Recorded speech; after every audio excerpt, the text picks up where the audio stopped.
When Ethan chased after his white moonlight overseas, I begged him not to go, but he didn't even turn around. A year later I got married and Ethan flew back. Seeing my wedding ring, the always spoiled Ethan broke down. He forced a smile. "Lauren, do you want to take it off yourself or should I?" His voice trembled. "I'll buy you any ring you want. Just take this one off, please." My wedding was small, just a dozen close friends and family for dinner. My husband, bless him, didn't let me lift a finger, taking care of the guests while I chatted with my best friend. Zoe, my best friend, was quite emotional seeing me married. "I thought you'd wait for Ethan forever." I smiled faintly. "I thought so too," she said. "Does Ethan know you're married?" I shook my head. "No, and he doesn't need to know." She paused. "I heard Ethan booked a flight last night, went crazy, flew back from America overnight." I said nothing, probably because his white moonlight ran off again. Just like before, she had a fight with Ethan and ran to America. And he booked a flight right in front of me to chase after her. I was on my period that day, even wrapped in a blanket I felt freezing cold. I sat shivering in front of him, watching his long fingers tap decisively on his phone, booking a flight that night. I gritted my teeth and tried to keep him. "Ethan, can you not go?" Ethan's bright eyes looked at me, a careless smile on his face. "Stay home. I'll bring you back a gift." He lifted my chin, lightly kissed my lips, and tucked the blanket around me. "Necklace or bracelet?" I didn't speak. Ethan loved giving people jewelry. He'd given me tons but never a ring. He didn't give Lily many gifts but everyone was a ring. I took a deep breath, looking at his lean, handsome face, his pale skin, and still tried to hold him back. "Can you really not stay?" The smile faded from Ethan's lips. He patted my head. "You know what kind of relationship we have." I stood there speechless. I was the one who pursued Ethan. He had only one condition. Our relationship couldn't be public, especially not in front of Lily. Simply put, I was a backup. I had no right to stop him, even though we were living together, and he'd even brought me to family gatherings. Seeing I wasn't going to say anything else, he smiled and kissed my forehead. "Be good. I'll bring you a gift when I get back." I lowered my head. "When will you be back?" He stood up, slowly buttoning his shirt. "A few days, maybe." He probably didn't expect that this time. His white moonlight wasn't just going abroad for a break, she went to study, and he ended up staying for a year. I watched Ethan's tall, broad back as he left, sighing. As if sensing my displeasure, Ethan turned around. "Before I leave, think about anything you want me to do. I'll do my best." Looking at his face, I thought for a moment, "Can you help me look for someone?" "His name is Kai. He's a war correspondent." Ethan's face darkened. "What's your relationship with him?" "If it's unclear, I won't help." I pursed my lips. "My brother. My aunt's son." Ethan's expression softened slightly. He nodded. "Wait for my news." He turned and left. I watched his disappearing back, pulling out a photo from my wallet. The photo showed a lean, handsome man very similar to Ethan. I stroked the photo. Ethan was such a forgetful person. I told him I grew up in an orphanage. I didn't have an aunt. I also told him about the brother who took care of me in the orphanage.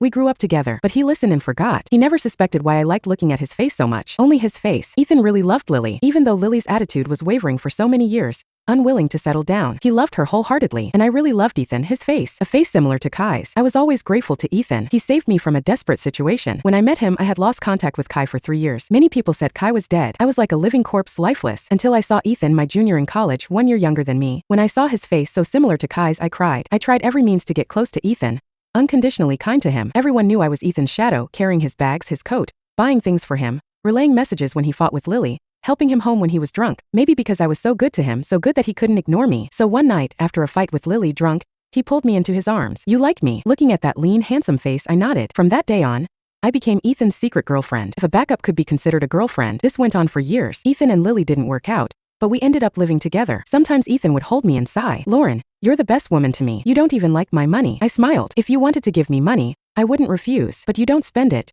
Ethan's bright eyes stared at me. "You don't wear my jewelry. You don't pressure me to go public." He said, "Sometimes I even feel like you're using me as a backup too." I scratched his nose and buried myself in his arms, laughing. Backup or not, it didn't matter. People aren't trees. We had already spent 6 years together. Those 6 years were important to me. But Ethan didn't think so. Ethan still loved Lily so much. If Lily called him late at night after a drink, he would immediately get dressed and go pick her up. Before, Ethan would leave without explanation, but later he started to explain, showing guilt. I thought it meant I was starting to become different in his heart, but I was wrong. He still chased Lily overseas without giving me a chance to hold him back. He was gone for a year. Ethan actually came back once during that year. He was drunk and he asked me to pick him up. When I picked him up, he was sitting in a nightclub VIP room, video chatting with Lily. Seeing me, he waved. "Lauren, come here." He showed me to Lily. "Let me introduce you.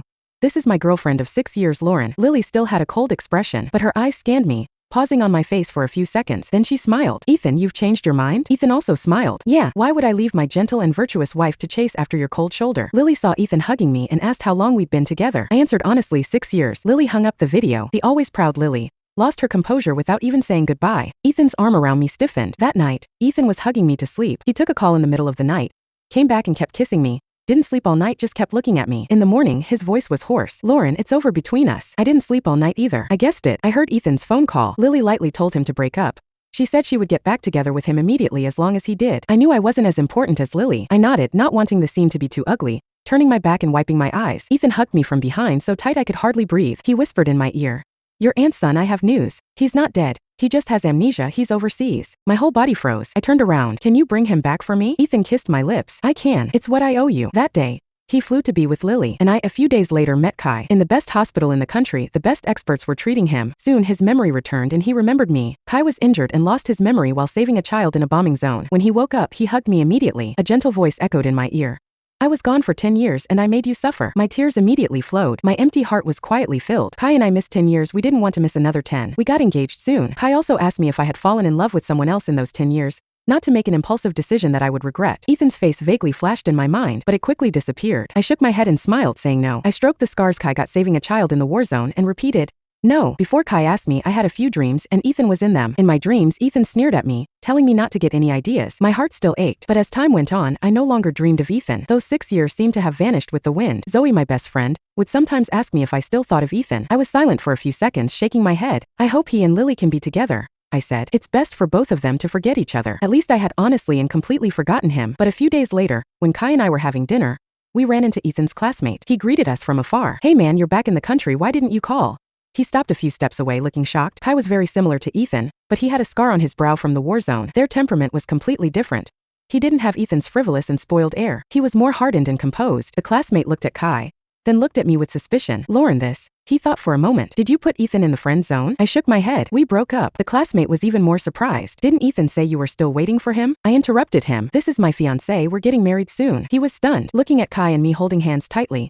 He turned and hurried away, making a phone call as he walked. I looked up to explain to Kai, but before I could speak, Kai smiled. It's all in the past, why mention it? He helped me arrange my hair. I can't expect you to wait for 10 years just because I disappeared for 10 years. My eyes welled up, suddenly feeling overwhelmed with grievances. The 3 years when I couldn't find Kai, I waited by the phone every day. My phone was on 24/7. I would jump at every unknown call. In the first year, I hoped to receive a call telling me that Kai was only injured and would be back soon. In the second year, I hoped someone would tell me Kai was still alive. In the third year, I started to fear the phone, yet I had to answer it. When Ethan appeared, I was officially diagnosed with severe anxiety and panic disorder. His face was the last straw keeping me alive. Being a backup for Ethan wasn't easy, but I couldn't leave that face. Only by looking at him could I have the strength to live. So whether I loved Ethan, I didn't know. But I was grateful to him, so grateful that even though everyone laughed at me for being a backup, I still accepted it. For me, those 6 years, Ethan was a good man who saved me from a desperate situation. I thought my impression on him would be good. At least I'd be considered sensible. But I didn't expect him to grit his teeth and call me a liar. The copyright of this content belongs to RealNovel.